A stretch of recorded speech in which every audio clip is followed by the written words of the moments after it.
नमस्कार दोस्तों, आप सभी का स्वागत है हमारे YouTube channel BCS basic physics में। आज के इस वीडियो में हम कक्षा 12 भौतिक विज्ञान माध्यमिक शिक्षा बोर्ड राजस्थान अजमेर द्वारा आयोजित बोर्ड परीक्षा 2022 को मद्देनजर रखते हुए शेखावटी मिशन 100 के द्वारा जारी जो प्रश्न बैंक है उसके सेकंड चैप्टर स्थिर विद्युत विभव तथा धारिता के प्रश्नोत्तर की व्याख्या यहां पर देखने वाले हैं। इससे ठीक पहले हमने पहले चैप्टर के प्रश्नोत्तर की व्याख्या हमने देख ली है और आज के इस वीडियो में हम सेकंड चैप्टर के प्रश्नोत्तर की व्याख्या यहां पर देखने वाले हैं, समझने वाले हैं। देखिए, शेखावटी मिशन ने कुछ बोर्ड पर आधारित महत्वपूर्ण प्रश्नों का सिलेक्शन किया है, एक संग्रहण किया है और उनकी व्याख्या हम एक एक करके यहां पर देखने वाले हैं। विद्यार्थियों, इस वीडियो को स्टार्ट करते हैं। इस वीडियो को स्टार्ट करने से पूर्व यदि आपने अभी तक हमारे YouTube चैनल को सब्सक्राइब नहीं किया तो चैनल को सब्सक्राइब कर लीजिए, साथ में बेल आइकन भी दबा दीजिए ताकि आपको आगे की वीडियोज की नोटिफिकेशन मिलती रहे। देखिए विद्यार्थियों, इसमें हम सबसे पहले लेकर चलते हैं पहला क्वेश्चन कि दो समान किंतु विपरीत आवेशों को मिलाने वाली रेखा के लंबवर्धक रेखा के किसी बिंदु पर, देखिए इस क्वेश्चन को आप समझ लीजिए कि दो समान है आवेश लेकिन विपरीत है, एक धनावेश है तो दूसरा ऋणावेश है और इन दोनों का लंबवर्धक, इन दोनों का मध्य वाला भाग है, तो ये जो रेखा है इसको हम निरक्ष कह सकते हैं। ये जो रेखा है इसकी निरक्षीय रेखा है और निरक्षीय रेखा के ऊपर विद्युत विभव शून्य होता है। निरक्षीय रेखा के ऊपर विद्युत विभव शून्य होता है, तो यहां पर आप देखें विद्युत विभव शून्य होगा, वह ऑप्शन इसमें सही होगा। अगले क्वेश्चन की ओर बढ़ते हैं। अगले क्वेश्चन के अंदर देखिए हमें क्या कहा गया है कि खोखले चालक गोले के अंदर एक खोखला चालक गोला है, चाहे वो आवेशित हो चाहे अनावेशित हो। आवेशित है तो अंदर विद्युत क्षेत्र की तीव्रता शून्य होती है। हम ये जानते हैं कि किसी चालक गोले के अंदर जो विद्युत क्षेत्र की तीव्रता है वो शून्य होती है और E बराबर हम जानते हैं माइनस में dV/dr और E बराबर जब जीरो हो जाएगा तो dV/dr ये जीरो के बराबर। और यदि किसी राशि का डिफरेंशिएशन जीरो आ रहा है, इट मीन्स वो राशि है वो नियत है, वो राशि कांस्टेंट है। तो यहां पर जो V है विभव वो नियत रहता है, इसमें ए ऑप्शन आएगा। अगले क्वेश्चन की ओर बढ़ते हैं। देखिए अगले क्वेश्चन में हमें क्या कहा गया है कि दो चालक गोलों की त्रिज्या R1 तथा R2 है, इनकी सतह पर विद्युत क्षेत्र की तीव्रता समान है, तब इनके विद्युत विभव का अनुपात क्या होगा। देखिए विद्युत क्षेत्र की तीव्रताएं समान है तो पहले गोले के ऊपर विद्युत क्षेत्र की तीव्रता K Q1/R1 का स्क्वायर, दूसरे गोले पर विद्युत क्षेत्र की तीव्रता K Q2/R2 स्क्वायर। अब हम बात करें विभव की, तो पहले गोले पर विभव K Q1/R1, दूसरे गोले पर विभव K Q2/R2।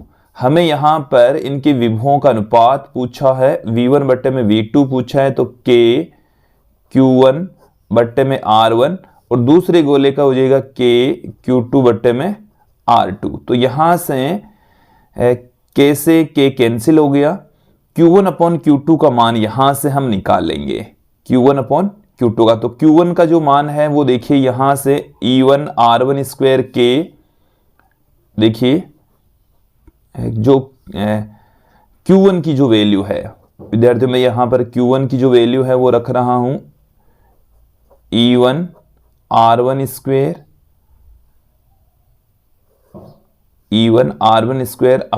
K। और इसी प्रकार से आप देखें जो Q2 है इसकी जो वैल्यू है वो क्या होगी, Q2 की जो वैल्यू है वो हो जाएगी E2R2² K और यहां पर पहले से ही R2/R1 पड़ा था, R1/R1 पड़ा था। तो देखो यहां से क्या मिलने वाला है, हमें K कट गया है, एक R1 से एक R1 भी कट गया है, एक R2 से एक R2 भी कट गया है। तो हमें इनकी विद्युत क्षेत्र की तीव्रताओं का जो अनुपात है वो E1R1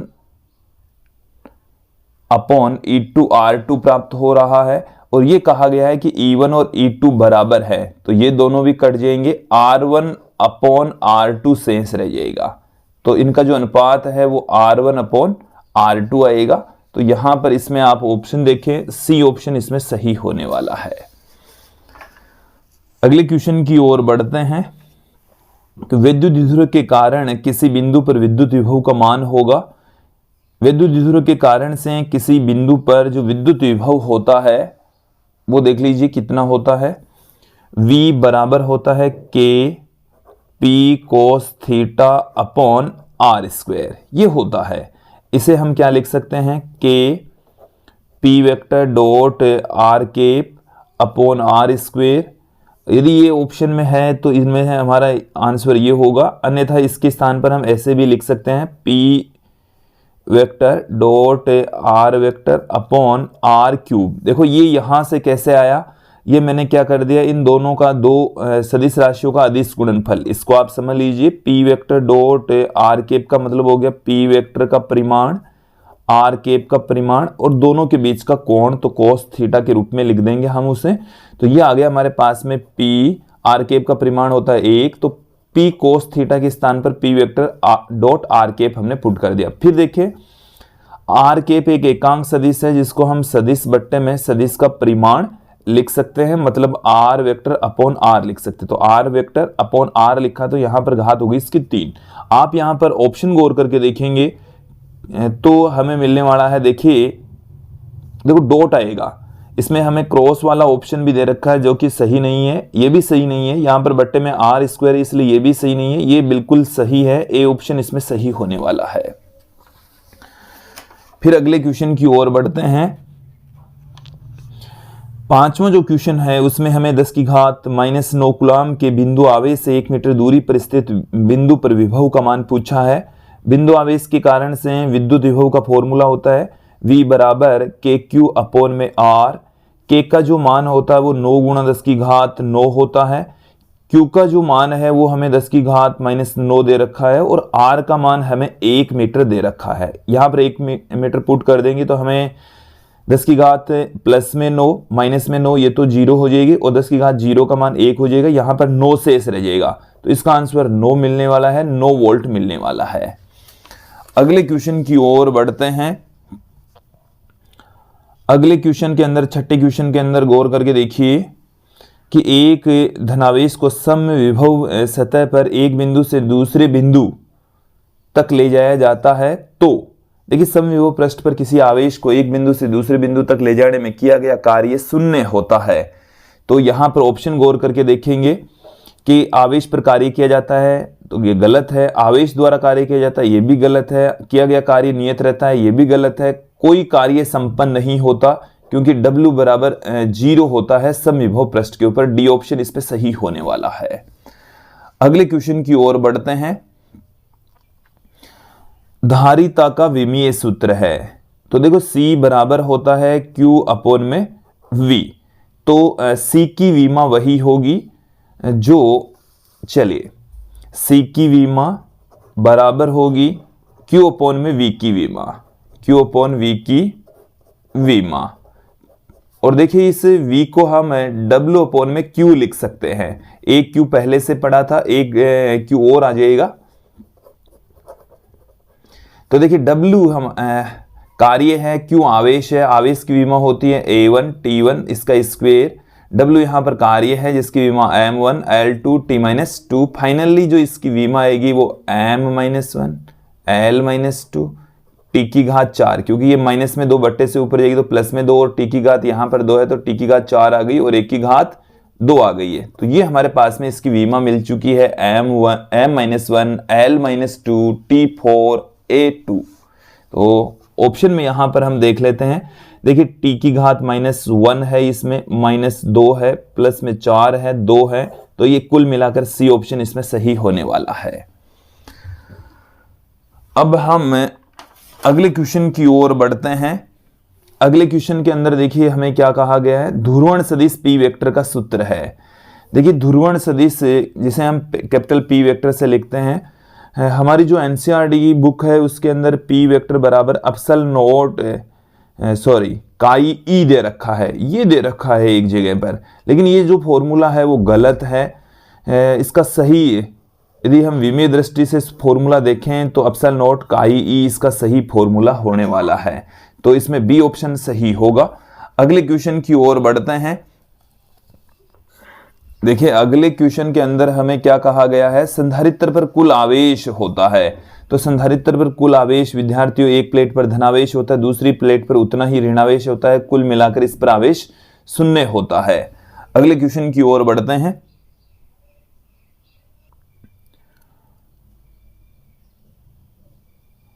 दसवां क्वेश्चन देखिए, संयोजन की तुल्य धारिता।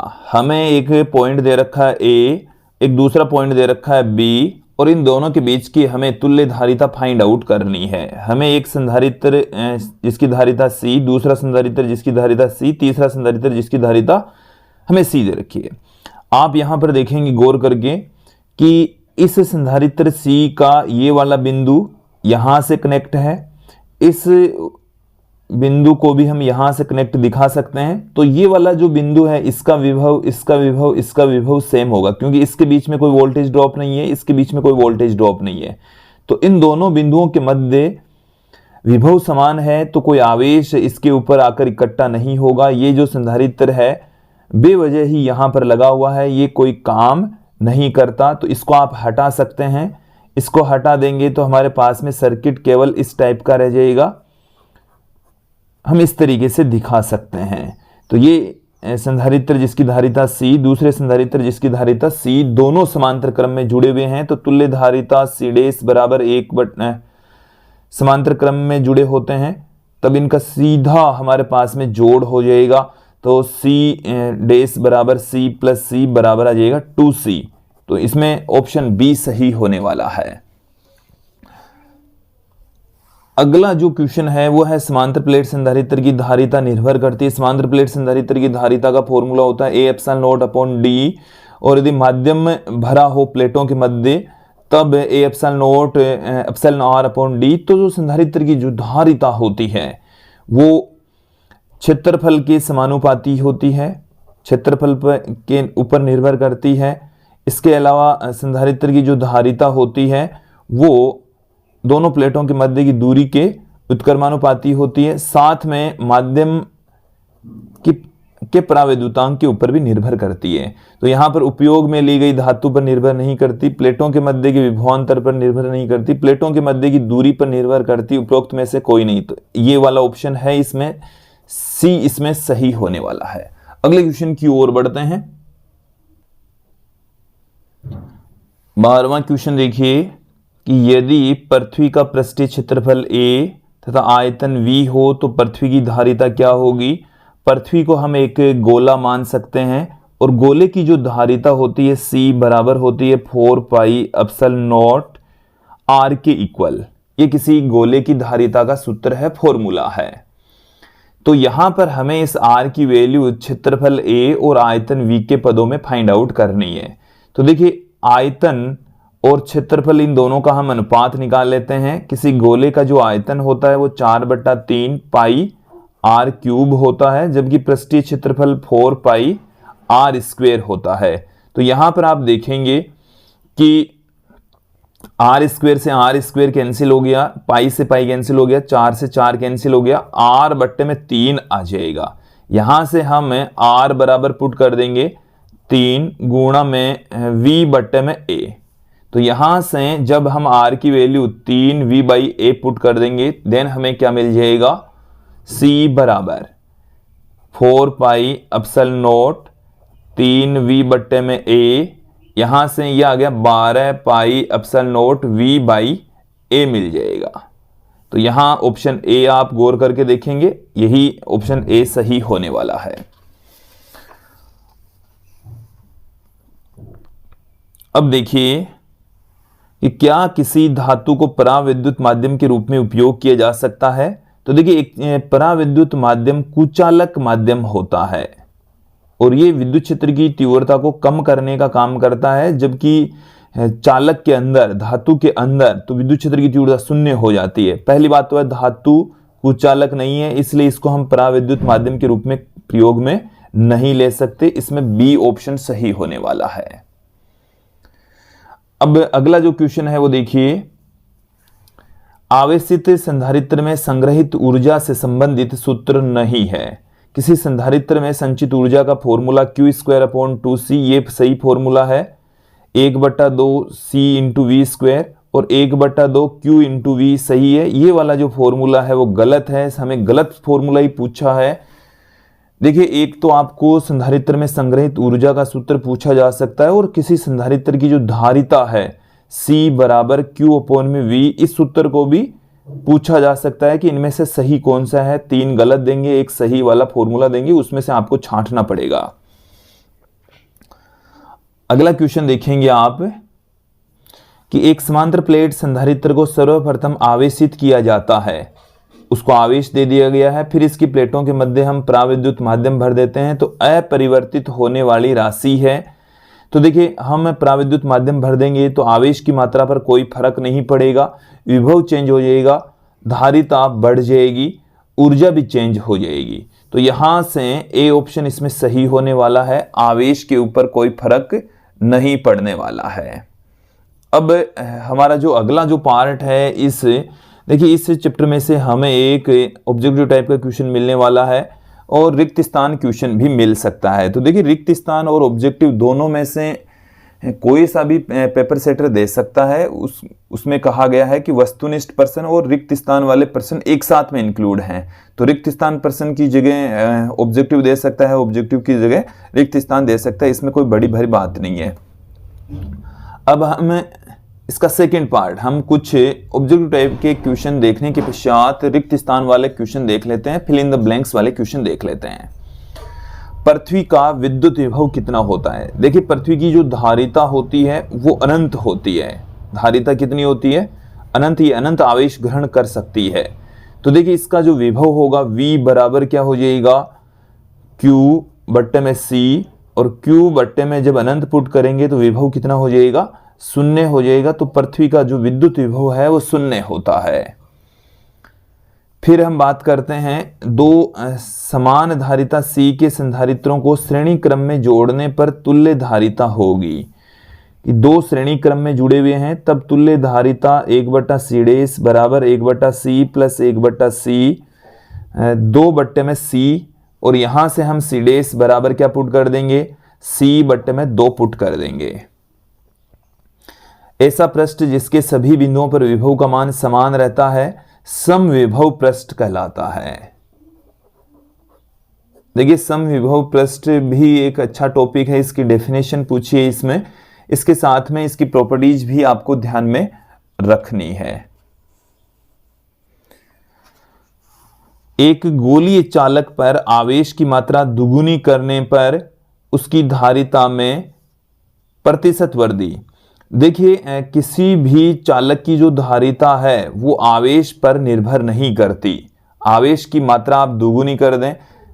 जैसे हम बात करें कि ये हमारे पास में कोई पात्र है, हमने इसको जब थ्योरी में आपको पढ़ाया तब आपने देखा भी होगा। इस पात्र की जो धारिता है वो इसमें भरे हुए पानी पर डिपेंड नहीं। जैसे इसमें 20 लीटर पानी आ सकता है, इसमें 1 लीटर पानी भरा है तो भी इसकी धारिता 20 लीटर है। इसमें 2 लीटर पानी भर दिया तो भी इसकी धारिता 20 लीटर है। 3 लीटर भर दिया तो भी इसकी धारिता 20 लीटर है। तो पानी की मात्रा पर इस पात्र की धारिता डिपेंड नहीं करती। ठीक उसी प्रकार से किसी चालक की धारिता आवेश की मात्रा पर डिपेंड नहीं करती। तो धारिता में प्रतिशत वृद्धि होगी तो 0% की वृद्धि होने वाली है। अब देखो, ध्रुवण सदिश P वेक्टर का मात्रक होता है। तो देखिए, P वेक्टर का हमने एक फॉर्मूला पढ़ा है, सिग्मा P यहां पर प्रेरित पृष्ठीय आवेश घनत्व होता है। तो P वेक्टर जो ध्रुवण सदिश होता है का मात्रक, तो वो पृष्ठीय आवेश घनत्व के समान ही होगा। कूलाम प्रति मीटर स्क्वायर इसका मात्रक होने वाला है, कूलाम प्रति मीटर स्क्वायर। अगला जो ऑब्जेक्टिव टाइप का क्वेश्चन है वो भी देख लीजिए। चालक का आकार बिना बदले धारिता बढ़ाने वाली युक्ति को हम संधारित्र कहते हैं। संधारित्र की जो डेफिनेशन है उसमें ही आ जाता है ये। तो अगला जो हमारे पास में क्वेश्चन है वो देखिए क्या है कि समांतर प्लेट संधारित्र की धारिता का मान निर्वात में C0 है और K परावैद्युतांक वाले पदार्थ को पूर्णतः धारिता का मान क्या हो जाएगा, पूर्णतः भर देने पर वो K गुणा हो जाएगी, तो K/C0 गुणा हमारे पास में धारिता प्राप्त हो जाएगी। तो विद्यार्थियों ये थे कुछ रिक्त स्थान वाले क्वेश्चन। अब हम इस पार्ट के आगे की ओर बढ़ते हैं। 17वां क्वेश्चन देखिए, समविभव पृष्ठ किसे कहते हैं। तो समविभव पृष्ठ किसे कहा जाता है विद्यार्थियों, ऐसा पृष्ठ जिस पर विभव का मान एक समान हो समविभव पृष्ठ कहलाता है। समविभव पृष्ठ की 3 विशेषताएं पूछी है। तो इसके ऊपर 2 बिंदुओं के मध्य का विभवांतर 0 होता है। एक बिंदु से किसी बिंदु तक दूसरे बिंदु तक किसी आवेश को ले जाने में किया गया कार्य 0 होता है। 2 समविभव पृष्ठ कभी भी एक दूसरे को प्रतिच्छेद नहीं करते। समविभव पृष्ठ पर विद्युत क्षेत्र रेखाएं एक लंबवत होती है। तो देखिए 2 बिंदुओं के मध्य का जो विभवांतर है वो 0 होता है और समविभव पृष्ठ पर किसी आवेश को एक बिंदु से दूसरे बिंदु तक ले जाने में किया गया कार्य 0 होता है। समविभव पृष्ठ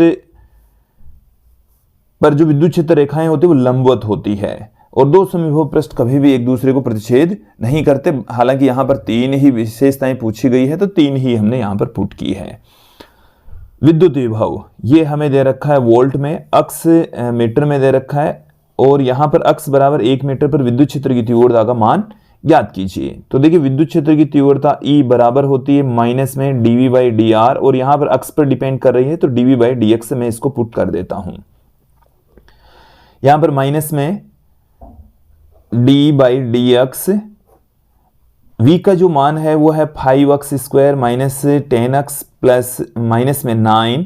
देन यहां पर इसको हम डिफरेंशिएट करेंगे, क्या मिल जाएगा, क्या प्राप्त होने वाला है, तो माइनस में 10x, क्योंकि 5 तो पड़ा ही है, x स्क्वायर का करेंगे तो 2x आ जाएगा, तो ये यहां पर हो गया माइनस में 10x और यहां पर 10 एज इट इज x का करेंगे तो 1 हो जाएगा और 9 का करेंगे तो 0 हो जाएगा। तो ये आ गया हमारे पास में E का जो मान है वो माइनस में 10x प्लस में 10।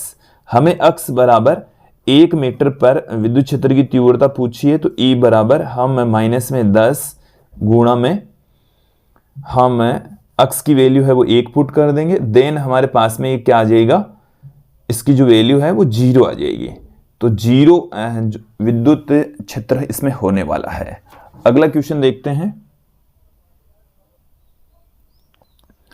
देखिए 19वें क्वेश्चन में हमें संधारित्र का सिद्धांत पूछा है और संधारित्र को प्रभावित करने वाले 3 कारकों के नाम भी पूछे हैं। देखिए संधारित्र का सिद्धांत हमें यही कहता है कि चालक प्लेट का क्षेत्रफल बिना बढ़ाए ही उसकी धारिता को बढ़ा दिया जाता है, यही संधारित्र का सिद्धांत होता है।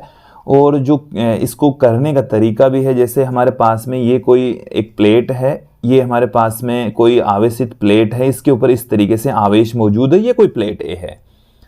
अब इस प्लेट ए के पास में हम एक उदासीन प्लेट लेकर आएंगे और इस उदासीन प्लेट को हमने भू संपर्कित कर रखा है।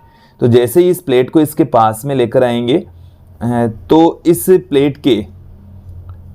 प्लेट बी के इस पृष्ठ के ऊपर ऋणावेश प्रेरित हो जाएगा और इस प्लेट के ऊपर जो धनावेश है इसके नजदीकी पृष्ठ के ऊपर इस तरीके से आ जाएगा। इस प्लेट के ऊपर धनावेश भी दूर वाले पृष्ठ के ऊपर, इस वाले पृष्ठ के ऊपर प्रेरित होगा, जो कि भू संपर्कित हो जाएगा, जमीन में चला जाएगा। ठीक है।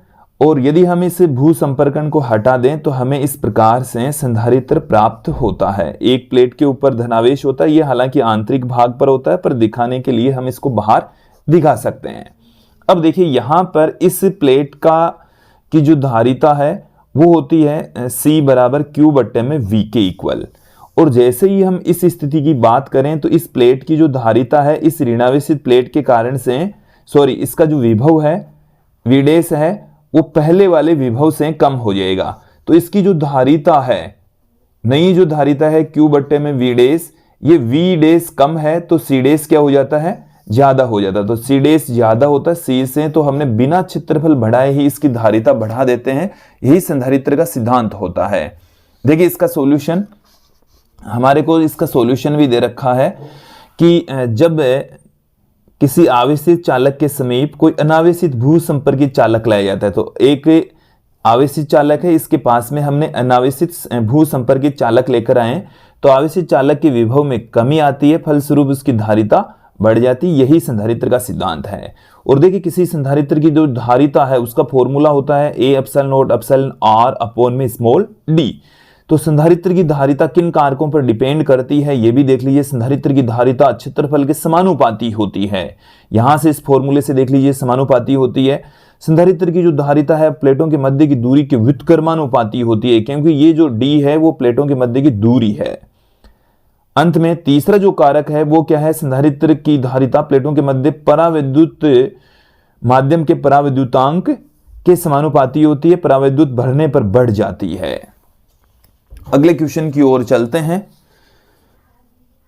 देखिए हमें चित्रानुसार, चित्र भी देख लीजिए आप भी, कि चित्रानुसार बिंदु ए से बी तक एक आवेश Q को हम लेकर जा रहे हैं। तो A से B तक ले जाने में किया गया कार्य है 2 जूल, B से C तक ले जाने के अंदर किया जो गया कार्य है वो है -3 जूल। तो C से A तक ले जाने में किया गया कुल कार्य कितना होगा। तो देखिए यहां पर ये एक बंद लूप बन जाएगा और बंद लूप में किया गया जो कुल कार्य है वो 0 होगा। तो हमें यहां से W A से B तक प्लस W B से C तक प्लस W C से A तक कुल कार्य 0। तो W A से B तक 2 जूल, B से C तक -3 जूल, W C A हमें ज्ञात करना है। देन W C A बराबर हमारे पास में 1 जूल प्राप्त हो जाएगा। इसका सॉल्यूशन दूसरे मेथड से दे रखा, आप ऐसे भी कर सकते हैं।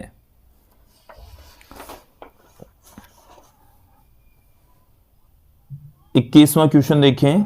समांतर प्लेट संधारित्र की ऊर्जा घनत्व के लिए सूत्र व्युत्पन्न कीजिए। हमें समांतर प्लेट संधारित्र के अंदर संचित ऊर्जा ज्ञात करनी है, फिर उसमें ऊर्जा घनत्व मतलब प्रति एकांक आयतन में संचित ऊर्जा निकालनी है। देखिए हम संधारित्र की प्लेटों के मध्य की विद्युत क्षेत्र की तीव्रता सिग्मा अपॉन में एप्सिलॉन नॉट जानते हैं और सिग्मा के स्थान पर Q बट्टे में A लिख सकते हैं। सिग्मा बराबर क्या लिखा जा सकता है, Q बट्टा A। तो Q अपॉन में A एप्सिलॉन नॉट हमारे पास में विद्युत क्षेत्र की तीव्रता आ चुकी है। धारिता हम क्या जानते हैं, संधारित्र की धारिता A epsilon naught upon small d जानते हैं। और किसी संधारित्र की प्लेटों के मध्य संचित ऊर्जा का फॉर्मूला जानते हैं Q² अपॉन में 2C। देन इसमें यहां से हम Q तथा C दोनों की वैल्यू पुट कर देंगे इस फॉर्मूले के अंदर। हम Q की वैल्यू, तो Q की वैल्यू यहां से निकाल लीजिए। तो A एप्सिलॉन नॉट E ये है तो इसका स्क्वायर कर देंगे, बट्टे में 2 और C की जो वैल्यू है वो है A एप्सिलॉन नॉट D ऊपर चला गया। और जब हम यहां से इसको कैलकुलेट करेंगे तो हमें ये वाला मिलने वाला है। और प्रति एकांक आयतन के अंदर संचित ऊर्जा को ही हम ऊर्जा घनत्व कहते हैं। तो इसके अंदर आयतन का हम भाग लगा देंगे। संधारित्र की प्लेटों के मध्य का आयतन, देखो अनुप्रस्थ काट क्षेत्रफल तो है A, D इनके बीच की दूरी है, तो इसका जो आयतन होगा वो A इंटू D होगा। ये आयतन है, ये वाला V आयतन को रिप्रेजेंट करता है। तो A इंटू D का हम भाग लगा देंगे तो ये कट जाएगा, ये हमारे पास में ऊर्जा घनत्व शेष रह जाएगा। 22वां जो क्वेश्चन है वो संधारित्रों के संयोजन पर आधारित है। देखिए क्या क्वेश्चन है, देख लीजिए कि C 4C 16C इसी तरीके से अनंत धारिता के संधारित्र श्रेणी क्रम में जुड़े हुए हैं, इनकी तुल्य धारिता ज्ञात कीजिए। देखिए श्रेणी क्रम में जब संधारित्र जुड़े होते हैं तो उनकी तुल्य धारिता ज्ञात करने के लिए तुल्य धारिता का व्युत्क्रम अलग अलग संधारित्र की धारिताओं के व्युत्क्रमों के योग के बराबर होता है। तो यहां से हम इन सब की वैल्यू पुट कर देंगे। C1 की वैल्यू C, C2 की वैल्यू 4C, C3 की वैल्यू 16C, इसी तरीके से अनंत तक चला जाएगा। देन यहां से हम C कॉमन ले लेंगे तो 1/1, 1/4, 1/16 शेष रह जाएगा। इसको हम 4 की घात 0, 4 की घात 1, 4 की घात 4 इस तरीके से लिख सकते हैं। फिर हम इन सब का जोड़ करेंगे तो हम गुणोत्तर श्रेणी का यहाँ पर हम उपयोग करने वाले हैं। और देखिए हमें क्या मिलने वाला है 1 - 1/4। और यहां से जब हम कैलकुलेट करेंगे तो हमें C का जो मान है वो 3/4 C के इक्वल प्राप्त हो जाएगा। क्लियर, ये हमें मिलने वाला है। अगला जो हमारा क्वेश्चन है वो है 3 बिंदु आवेशों से निर्मित किसी तंत्र की स्थितिज ऊर्जा ज्ञात कीजिए। तो देखिए 3 आवेशों के निकाय में संचित जो स्थितिज ऊर्जा है उसका व्यंजक हमने अपने नोट्स में करवा रखा है, इन YouTube वीडियोज में करवा रखा है। और आप यदि इस PDF को प्राप्त करना चाहते हैं तो आप हमारे Telegram channel BCS basic physics से प्राप्त कर सकते हैं। BCS बेसिक फिजिक्स में टेलीग्राम चैनल है और वहाँ पर जाकर आप इस PDF को प्राप्त कर सकते हैं। ये रही हमारे टेलीग्राम चैनल की लिंक, BCS बेसिक फिजिक्स। इसको आप सर्च करके भी आप इसमें जा सकते हैं, प्राप्त कर सकते हैं। 24वां क्वेश्चन भी देख लीजिए। 2 माइक्रोकुलाम के आवेश को बिंदु A से B तक ले जाया जाता है तो विद्युत क्षेत्र द्वारा किया गया कार्य 50 × 10⁻⁶ जूल है। तो विभवांतर ज्ञात कीजिए। तो देखो विभवांतर का फॉर्मूला होता है W/Q। तो हमें यहां पर Q का मान दे रखा है, W का मान दे रखा है, दोनों की वैल्यू पुट कर देंगे। तो देखिए W का जो मान है वो हमें कितना दे रखा है 50 × 10⁻⁶। Q का जो मान है वो 2 × 10⁻⁶। ये यहां से कट जाएगा तो 25 आंसर आ जाएगा। तो 25 वोल्ट विभवांतर होने वाला है।